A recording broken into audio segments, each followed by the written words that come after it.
The most influential national literatures in the world all have one characteristic in common. They have produced novels that in and of themselves are considered major.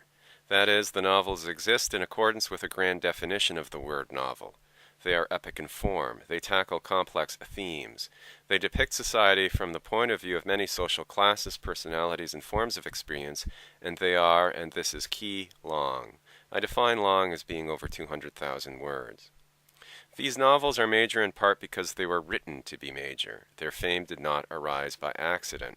Furthermore, they are well structured and well written on a sentence-by-sentence level. They are not stylistically bland or middlebrow. They have a clear, compelling plot or series of interlocking plots, yet they also have lively dialogue and do not take themselves too seriously. They are well crafted and also witty. Canada has produced novels that have several of these elements. It has yet to publish a novel that has all of them.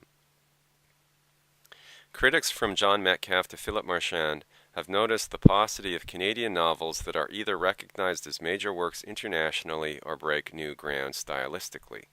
This does not mean that Canadian fiction is lesser or boring, but it does mean that from point of view of the global canon, Canadian writing needs to be more ambitious in the goals it sets for itself. One of the ways to reach these goals is to write big novels, big in plot, and also big in word count, also big in ambition. We have plenty of good historical fiction. Speaking personally, I'm a fan of historical novels and movies. However, we need more big, lengthy novels about contemporary life.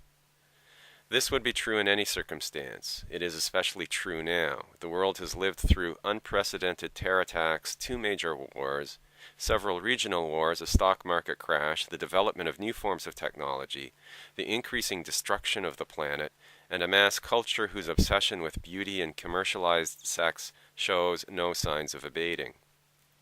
The novel I have written is entitled Plastic Millennium. It tells its story from the perspective of a wide variety of characters.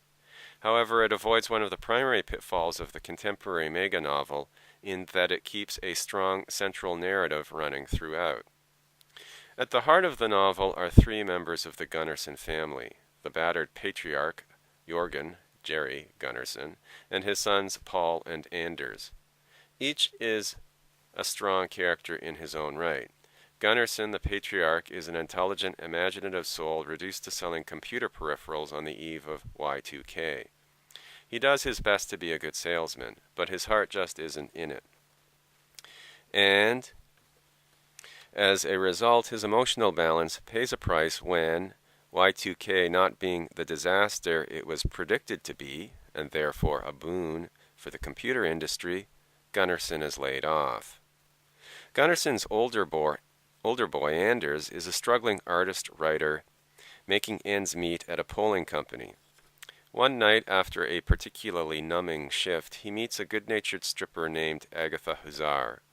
Agatha is a sex trade worker. She is also, in keeping with the tenor of the times, a grad student and feminist.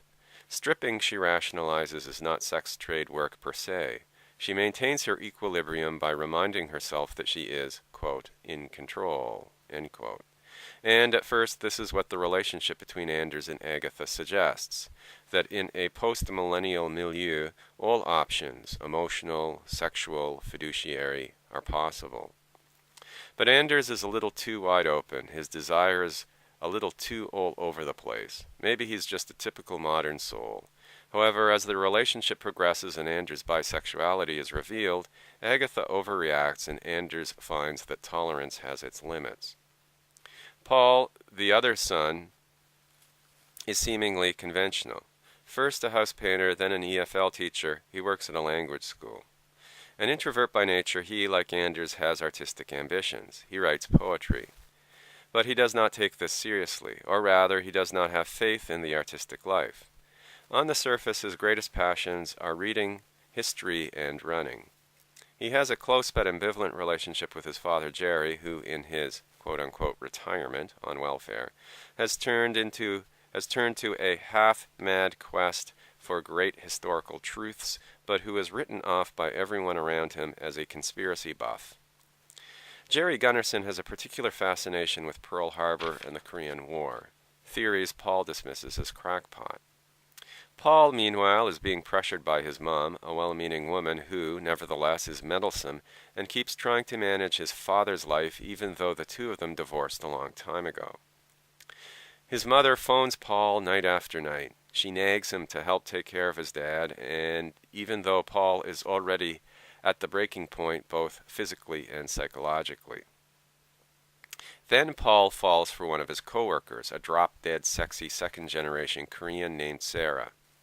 Sarah is everything Paul dreams of. Sensual, smart, funny. But she drinks a lot. Paul tries to keep up with her but can't. Then, as he gets to know Sarah better and starts to gain some insight into why she's so damaged, it starts to dawn on him that in some ways she's a victim of history. And Paul also realizes that some of his father's theories might not be so crazy after all. At the same time, the novel has a variety of sub-narratives that are essential to it. These are Agatha Huszar, the woman Anders falls in love with, splits from, and then meets again later. As said above, she is a young stripper paying her way through university who rationalizes her work by telling herself she's not really in the sex trade.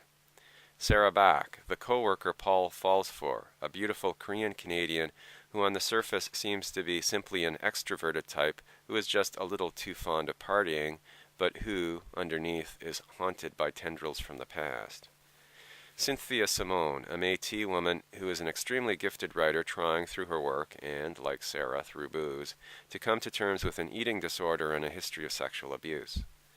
Charles Wilford Black, a homeless man. Black's grandson, Benji, torn between an emotionally abusive home life and signing up for a tour of duty in Afghanistan. James Vinnick, a CSIS agent in Afghanistan with torn national loyalties. Jean-Jacques Pelletier, a major in the Canadian Army at CFB Kandahar doing his best to hold himself and his men together, and Marvin Amos, a stripper-addicted real estate salesman who finds his need for money is pushing his business practices in increasingly deceptive directions. Plastic Millennium is about time of peace and time of war. It is about geopolitics and the military surveillance complex. It is also about families and individual love. It is about the present, and it is also about those threads in the past that connect the then to the now. While a contemporary novel, it also contains aspects of a historical novel. And as I said, it is a major work that disassembles the way a Lego construction does. It would be of interest to readers who want a work that tries flat out to be big. It would be of interest to readers who want a work that is disciplined and tight in its focus. One of the stories at its heart, that of Paul and Sarah, also works as a novel that is separately entitled Truth Marathon. This is a work that would garner attention from readers, critics, and prize juries, and as I stated at the beginning, it is a Canadian first. Finally, it comes as a hybrid graphic novel version. There are over 1,000 pieces of art that can be incorporated into this work. About myself, I'm an artist and writer, live with my wife in South Korea. I've published art and writing in The Puritan, Eclectica, Canadian Notes and Queries, Rain Taxi, The Brooklyn Rail, The Korea Times, Dogmatica, Dark Sky, The Quarterly Conversation, Rabble, The Huff's International Journal of Foreign Studies, The Globe and Mail, Now Weekly, The Canadian Forum, This Magazine, and several other publications. I've written and staged 2 fringe plays and had my work broadcast by the CBC radio. Academically, I've written on Thomas de Quincey, William Blake, Yoon Hoon Gil, and Richard Kim.